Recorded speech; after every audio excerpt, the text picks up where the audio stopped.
wabarakatuh. Kami dari kelompok pertama mata kuliah Teori Hukum. Di sini kami akan menjelaskan tentang yang pertama, pengertian teori hukum. Yang kedua yaitu tujuan mempelajari teori hukum. Yang ketiga, konsep teori hukum dalam nuansa filsafat hukum. Dan yang keempat, konsep teori hukum dalam nuansa ilmu hukum. Ya, di sini saya akan menjelaskan tentang teori hukum, yang mana teori itu berasal dari kata teoria dalam bahasa Latin yang berarti perenungan, yang pada gilirannya berasal dari kata thea dalam bahasa Yunani, yang secara jelas hakiki menyeratkan sesuatu yang disebut dengan realitas. Dari kata dasar thea ini pula datang kata modern, teater, yang berarti pertunjukan atau tontonan. Dalam banyak literatur, beberapa ahli menggunakan kata ini untuk menunjukkan bangunan berpikir yang tersusun sistematis, logis atau rasional, empiris atau kenyataan, juga simbolis, yang mana juga kita ketahui bahwasanya teori adalah hasil pemikiran para ahli hukum. Sehingga dapat kita ketahui yaitu teori hukum adalah hasil pemikiran para ahli tentang hukum. Berbicara hukum dalam konteks penelitian, yang paling penting adalah mendasarkan hukum kepada pandangan hidup rakyat Indonesia, yaitu Pancasila.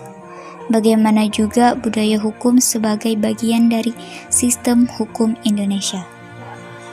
Dalam hal teori tentang hukum, ada beberapa pendapat yang terangkum dalam Nurhadiantomo 2004. Antara lain, Aristoteles berpendapat bahwa particular law is that which each community lays down and applies to its own member.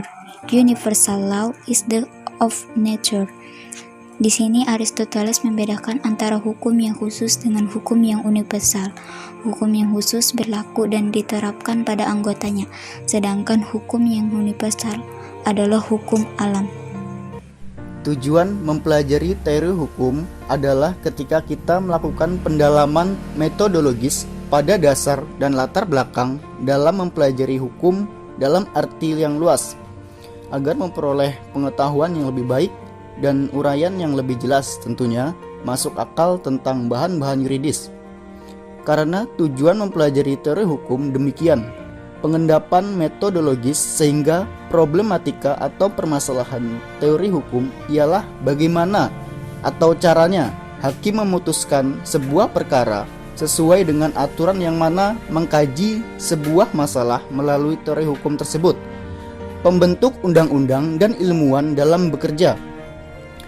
Metode apakah yang digunakan oleh hakim, pembentuk undang-undang dan ilmuwan? Pendalaman secara metodologis mempelajari ilmu hukum akan memperoleh pengetahuan yang lebih baik, uraian yang lebih jelas, serta wawasan yang lebih luas. Dengan pengetahuan teori hukum, lebih siap daripada mereka yang tidak dilengkapi dengan pengetahuan tentang teori hukum. Dengan bekal teori hukum, sarjana hukum, terutama yang memiliki pekerjaan di bidang profesinya, akan diperluas dan diperdalam wawasannya mengenai hukum. Konsep teori hukum dalam nuansa filsafat hukum dan dalam nuansa ilmu hukum. Konsepsi teori hukum dalam nuansa filsafat. Hukum kajian konsep teori hukum pada tataran filosofis ini fokus pada dua aliran filsafat hukum yang sangat berpengaruh di dunia, khususnya Indonesia, sampai saat ini, yaitu teori hukum alam dan teori positivisme hukum. Berbagai versi ditulis oleh ahli filsafat hukum tentang teori hukum alam atau hukum kodrat. Dalam kajian ini diikuti pula versi Andrew Altman dari bukunya yang berjudul Arguing About Law, An Introduction to Legal Philosophy, yang mengkaji menurut rentang sejarah membuat klarifikasi diakronis, yakni teori hukum alam tradisional atau Traditional Natural Law Theory dan teori hukum alam modern, Modern Natural Law Theory. Teori hukum alam tradisional. Dua pendukung utama teori ini bernama Augustine dan Thomas Aquinas. Keduanya memiliki persepsi yang sama tentang hukum alam, bahwa hukum alam merupakan kewajiban tertinggi yang diciptakan oleh alam yang dapat membatalkan kewajiban setiap orang apabila bertentangan dengan moral atau immoral. Ada 3 tesis yang dikemukakan Augustine, yaitu yang pertama, Hukum alam digunakan standar untuk menilai peraturan yang ditetapkan oleh negara yang disebut hukum positif baik atau buruk. Yang kedua, peraturan hukum positif yang bertentangan dengan prinsip-prinsip hukum alam tidak sah. Peraturan hukum tersebut batal demi hukum dan tidak membebankan kewajiban kepada setiap orang. Yang ketiga, Augustine mendeklar hal yang jarang dikemukakan oleh pandangan tradisional, bahwa hukum yang tidak adil bukanlah hukum. Augustine gave a searching statement of the traditional view, a law that is no justice is not law. Teori hukum alam tradisional versi Thomas Aquinas merupakan suatu uraian filsafat hukum yang sistematis, komprehensif, dan tetap dikembangkan. Tesis utama Thomas Aquinas dideskripsikan sebagai berikut. Yang pertama, visi dasarnya bahwa alam semesta itu diciptakan oleh yang tunggal, pengatur abadi dan menganugerahkan sistem hukum. It rests on his vision of the universe governed by single, self-consistent, and overarching scheme of law.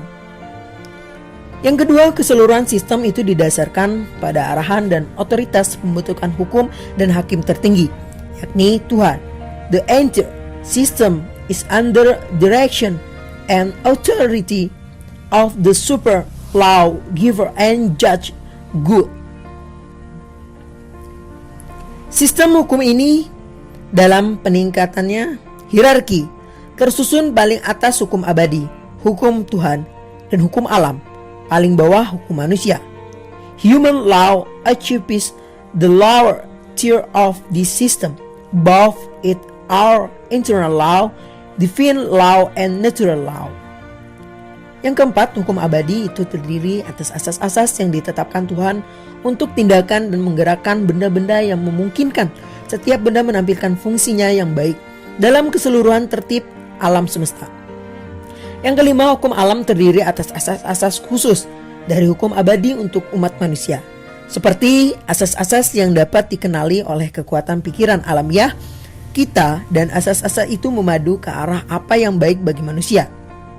Dengan demikian, asas-asas itu adalah baik bagi manusia untuk hidup dengan tenang satu sama lain dalam masyarakat.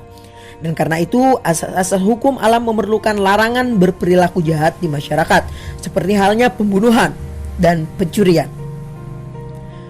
Selanjutnya, teori hukum alam modern. Andrew Altman menyebut ada dua tokoh utamanya, yakni Lon Fuller dan Donald Dworkin. Keduanya ahli hukum dari Amerika. Meski pendapat keduanya ada perbedaan, kedua pandangan oponent utama teori hukum alam modern tersebut dideskripsikan dan dianalisa seperti di bawah ini. Pertama, konsep teori inner morality dari Lon Fuller dikenal sebagai bapak kebangkitan hukum alam, yang tesis utamanya diidentifikasi sebagai berikut. Yang pertama, suatu sistem hukum yang asli sejatinya diikat oleh asas-asas moral tertentu, dan asas-asas moral ini disebut oleh Lon Fuller dengan istilah inner morality hukum, that any gurney system of law necessarily abides by certain moral principle. He calls these principles the inner morality of law. Selanjutnya, inner morality hukum, yang merupakan asas-asas moral diturunkan atau derivasi dari ide bahwa hukum itu suatu instrumen untuk mengatur dan pengendali bagi perilaku manusia sebagai agent atau pelantar yang memiliki kemampuan mempertimbangkan dan memilih. Selanjutnya, peraturan hukum harus diberlakukan ke depan, tidak boleh berlaku surut, karena hanya dengan diberlakukan ke depan manusia sebagai agent mampu menentukan pilihan dalam berperilaku.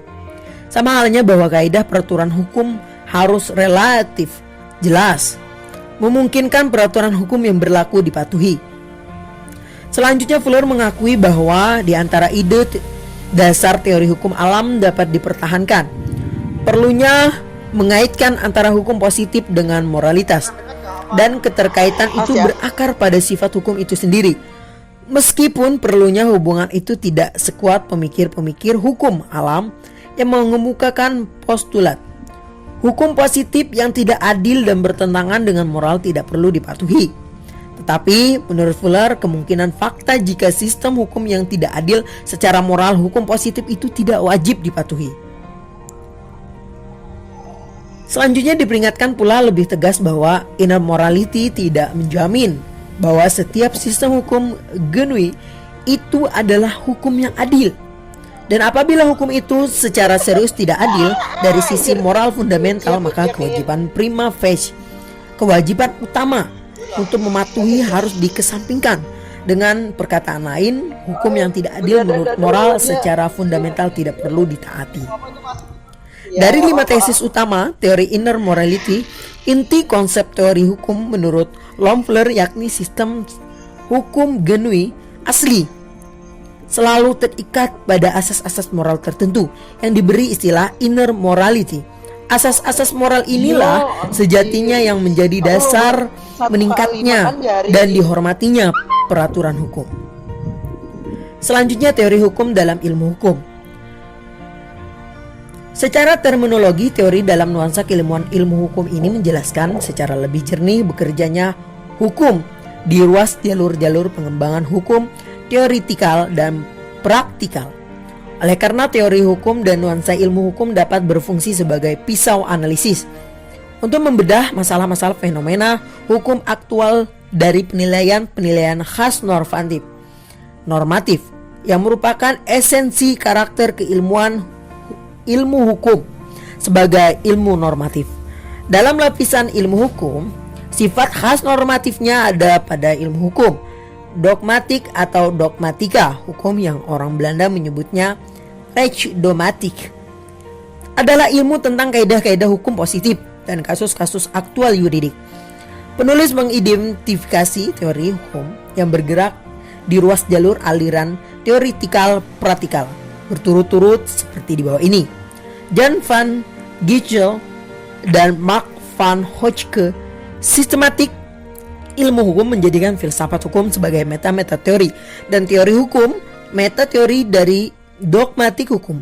Meta teori berarti suatu disiplin yang menjadikan ilmu lain sebagai objek kajiannya. Berarti disiplin teori hukum menjadikan filsafat hukum dan ilmu-ilmu hukum lainnya juga menjadi pusat perhatian. Sehingga teori hukum pendekatannya bersifat interdisipliner. Dogmatika, hukum yang merupakan disiplin ilmu hukum normatif juga menjadikan teori hukum dan filsafat hukum rujukan dalam kajian hukum dan praktik hukum. Peraturan-peraturan teknis yuridik dirumuskan berdasarkan kajian dogmatika hukum. Sistematika disiplin hukum digambarkan oleh Van Gichel dan Mark van Hoecke dalam skema seperti di bawah ini. Mungkin itu saja yang dapat kami sampaikan. Kurang lebihnya kami mohon maaf. Wabillahi taufiq wal hidayah. Wassalamualaikum warahmatullahi wabarakatuh.